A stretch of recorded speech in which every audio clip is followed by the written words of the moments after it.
Hi, எல்லாருக்கும் வணக்கம். Welcome to Foodies Lover 2020. இன்னைக்கு நம்ம பார்க்க போற ரெசிபி எக் குருமா.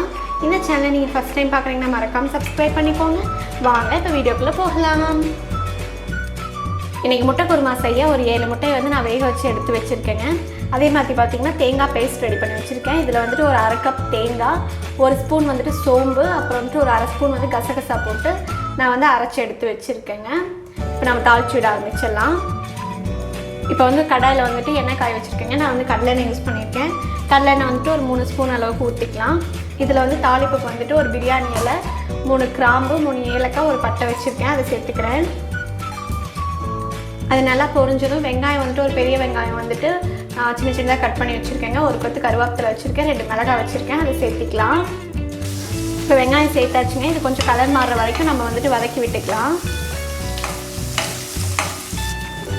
இப்போ 1 ஸ்பூன் அளவுக்கு இஞ்சி பூண்டு பேஸ்ட் சேர்த்துக்கிறேங்க.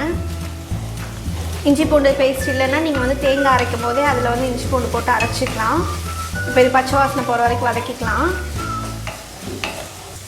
இப்போ பெரிய தக்காளியாக ஒரு தக்காளியை வந்து பொடி பொடியாக கட் பண்ணி வச்சுருக்கேங்க. அதை சேர்த்துக்கிறேன்.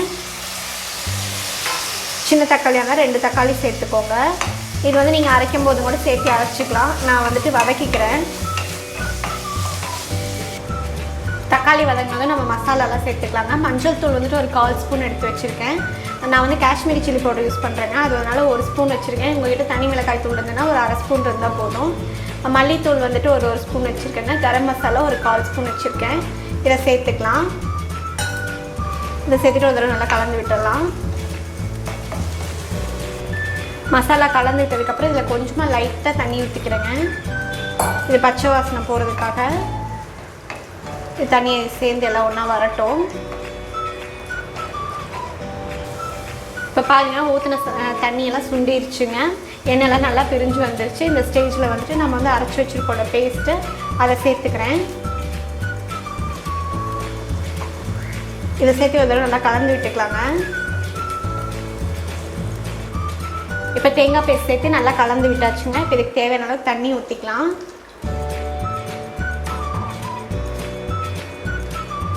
இது இன்னொரு நல்லா கலந்து விட்டுக்கலாங்க.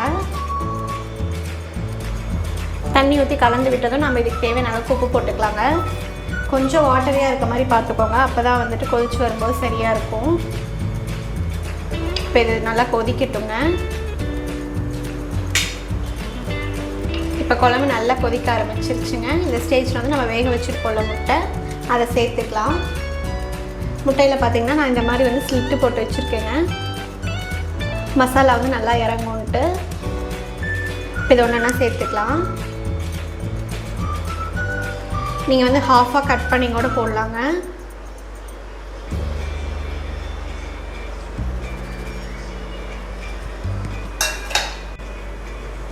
இப்போ முட்டையை சேர்த்துனதும் ஒரு தடவை நல்லா கலந்து விட்டுக்கலாங்க.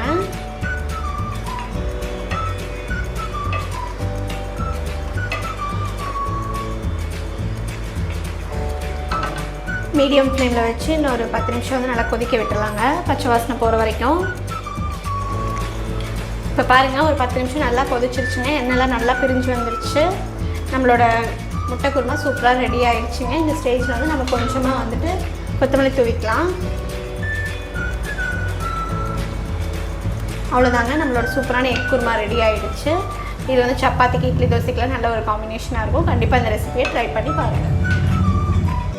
இந்த வீடியோ உங்களுக்கு பிடிச்சிருந்தா லைக் பண்ணுங்க, ஷேர் பண்ணுங்க, மறக்காம சப்ஸ்கிரைப் பண்ணி பக்கத்துல இருக்க பெல் ஐகானையும் கிளிக் பண்ணி வச்சுக்கோங்க. so that நாங்க போடுற வீடியோஸோட நோட்டிஃபிகேஷன்ஸ் உங்களை வந்து சேரும். Thanks for watching. Stay tuned.